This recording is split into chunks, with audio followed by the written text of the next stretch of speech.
Hi guys, welcome back. So today we've got this M135i electronic wastegate car. We're going to upgrade it with a CSF intercooler and then our stage 2 ECU software as well.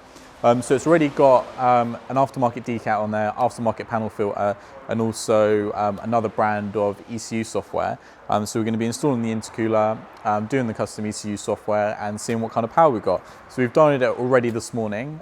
So now we're going to install the intercooler and then do the custom software. So we just wanted to show you some of the differences between the standard intercooler and then also the CSF intercooler. So you may know already, but this same intercooler here, this is the standard one, is used on 114i all the way up to BMW M2. So obviously, once it's on like an M55 car, you start to increase the boost levels. It really struggles to get rid of some of that excess heat. So that's one of the reasons why you install an aftermarket intercooler, is so you can keep the charge temps consistently cooler with the elevated boost levels of like stage 1 and 2 ECU software. So this is something that can benefit like a standard car, stage 1 and particularly like stage 2 cars as well. So I mean, you can see the difference in size of the CSF intercooler.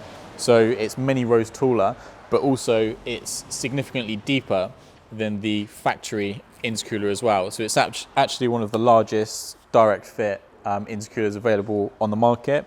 Comes in silver and black, and I mean, compared to sort of like a car with stage 2 without an intercooler, you tend to see about 25 to 35 degree reduction in charge temperatures with the CSF intercooler, and it's about another 5 degrees cooler than like a Wagner Evo 2 as well. So this is our favorite intercooler to install in these cars. So yeah, we're going to get it fitted, put it on the dyno, and then tune the car, and we'll show you what power it makes.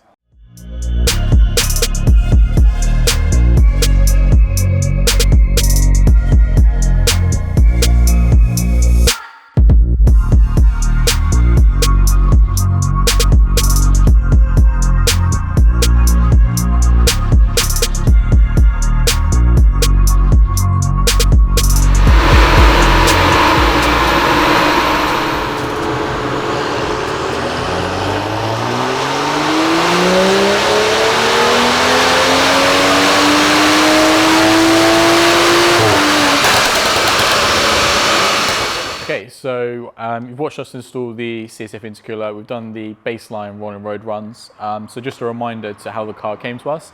So it came in with some another brand's ECU software, a decal, and also a panel filter as well. So it came in making about 399 horsepower and then about 370 foot-pounds of torque as well. So now we've installed the CSF intercooler, and now we've done our own ECU software as well. So we're just going to show you some of the differences of when the car originally came in and then what it's at now. So I mean, the peak figures, it's making about 404 horsepower now, but obviously you can see the torque has increased dramatically, so it's around 460 foot-pounds. So I mean, the peak power isn't massively different, but below the curve is massively different. So sort of like below the curve, you're looking at around about an 85 foot-pounds of torque increase and around about 60 horsepower increase as well at various points in the RPM range. So with this particular car, we've had to limit the power, especially at the high and the mid-range, due to the high-pressure fuel pump not necessarily being able to keep up with the demand. So we've capped that off, limited the horsepower, limited the torque. So on these cars, we're probably going to be recommending in the near future to start replacing the fuel pumps or to be upgrading them as well, if you want to get sort of like the maximum horsepower, the maximum torque, and the best drivability from these cars. Yeah, so hand it over to the customer and see what he thinks.